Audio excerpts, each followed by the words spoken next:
Alors, qu'on appelle ces merveilles biscuits ou scones ou je sais pas trop quoi, ces merveilles mettent tout le monde d'accord tellement c'est délicieux, rapide et facile à faire. Alors, si tu veux savoir toi aussi comment faire ça pour prendre ça au petit déjeuner, au goûter ou quand tu voudras, parce que vraiment là, je veux même pas trop savoir quand tu vas le prendre. Moi, quand j'en fais, j'en mange 5 d'affilée, oui, 5.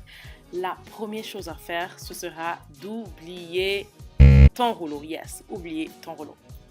Alors, la recette que je partage avec toi aujourd'hui, c'est la recette la plus simple qu'on peut faire avec des ingrédients qu'on trouve chez soi. On veut pas de complications, on veut juste manger de délicieuses pâtisseries. Donc, il te faudra du beurre frais. Moi, je mets le mien au congélateur pour de meilleurs résultats encore. Il te faudra aussi du lait entier, oui, du simple lait. Et même du lait en poudre aussi, ça peut bien aller. Il te faudra aussi de la farine. Voilà. Alors, regarde pas le mince, hein. Moi je suis vraiment désordonnée. Donc regarde pas trop ça. Voilà. Regarde juste de la farine. Après je prends du sucre là. Et ensuite il me faudra aussi de la levure et un peu de sel. Donc, tu commenceras par mettre tes ingrédients secs dans un bol. En fait, quand je faisais cette recette, j'étais complètement, voilà, j'avais la tête dans la lune. J'ai mis du beurre d'abord. Non, non, ne fais pas comme moi. Commence par mettre tous tes ingrédients secs, c'est-à-dire tu mélanges tout sans l'ordre n'importe peu. Donc, la farine, la levure, le sucre, le sel, quoi d'autre. Et ensuite seulement tu mets le beurre et tu mélanges comme je fais là. Pourquoi est-ce qu'il est mieux de mettre les ingrédients secs d'abord? Parce que c'est plus facile de les mélanger sans le beurre froid. Et oui, il est important que le beurre soit froid. C'est vraiment fondamental pour la réussite de cette recette. Pas de beurre fondu, juste du beurre froid. Moi, je le mets carrément au congélateur. Ensuite, quand c'est bien mélangé, ajoutez le beurre et en dernière position, le lait. En fait, pour cette pâte, je veux que tu tires au fond de toi la personne la plus paresseuse ou fatiguée. À toi de voir. Donc, tu veux mélanger cette pâte avec, comme si tu étais très fatigué. Il ne faut pas trop la travailler. Il faut vraiment, ça ne doit pas être trop mélangé. Ça doit vraiment être très, très, de façon, comment dire. Dis-toi que tu es fatigué. Tu n'as pas vraiment beaucoup de force pour mélanger cette pâte. C'est ce qu'il faut. Quand tous les ingrédients sont plus ou moins mélangés, voilà, tu renverses en fait le contenu de ton bol sur un plan de travail propre, bien sûr. J'imagine que c'est évident. D'accord.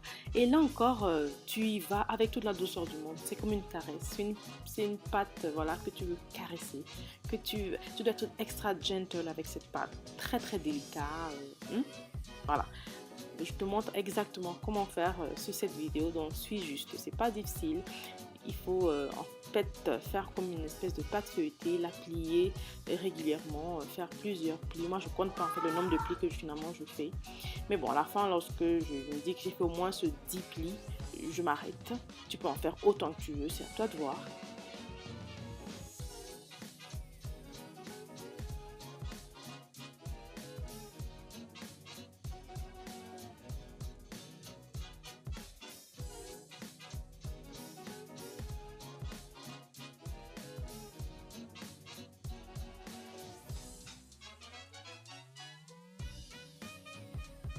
J'ai volontairement maintenu ce clip dans sa durée réelle. J'ai pas coupé le clip, juste vraiment pour que tu vois comment est-ce que la pâte se travaille.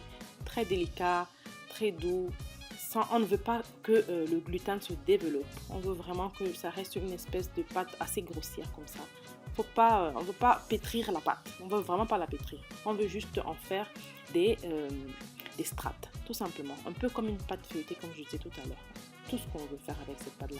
On se sert aussi d'un peu de farine pour éviter que ça ne colle au plan de travail parce que évidemment ça colle sur la main, ça colle aussi sur le plan de travail. Mais ne t'étonne pas, c'est pas grave si ça colle.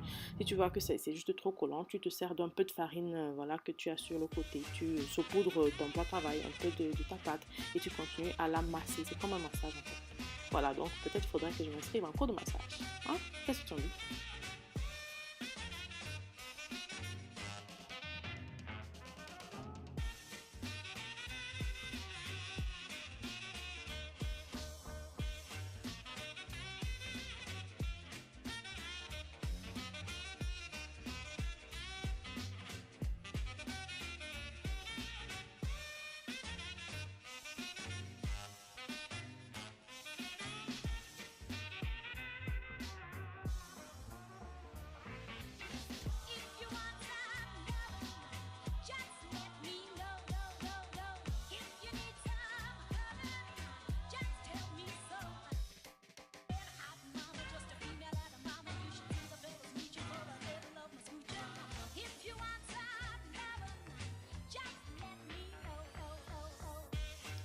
J'ai finalement pas compté le nombre de fois que j'ai plié sur elle-même cette pâte.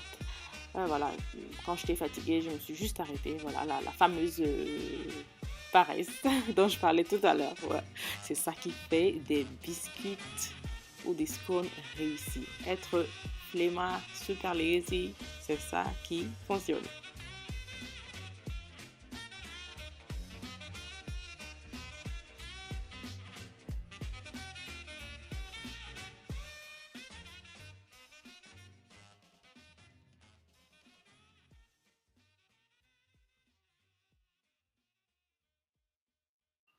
Voilà, une fois que tu en as marre, tu aplatis la pâte avec tes mains une fois de plus sur le plan de travail et tu le découpes comme je le fais là. Un verre fait très très bien l'affaire, voilà, faut pas être fancy, un verre ça marche tout aussi bien, d'accord? Et puis tu recomposes la pâte pour les excès et tu redécoupes de nouveau. On aplatit la pâte à environ 1,5 cm d'épaisseur.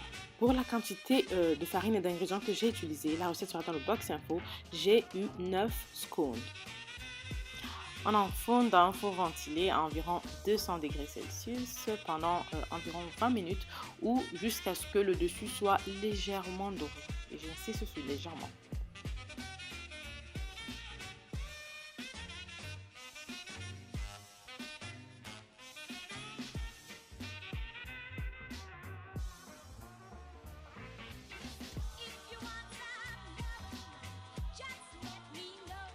20 minutes après, les voilà tout beaux, dorés, légèrement dorés.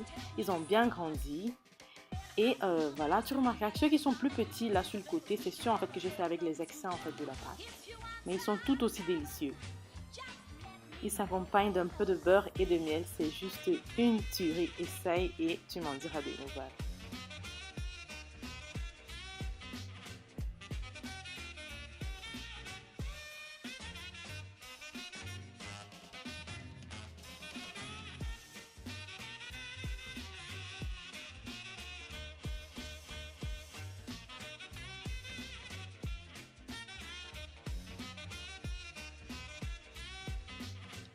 Ah, je voulais te dire, ça se conserve très très bien au congélateur. Voilà, tu fais des espèces de strates, tu mets du papier alu et tu mets d'autres buns comme ça et tu le mets au congélateur. Tu les fais sortir quelques minutes, même pas, avant de les enfourner. Ça fonctionne tout aussi bien.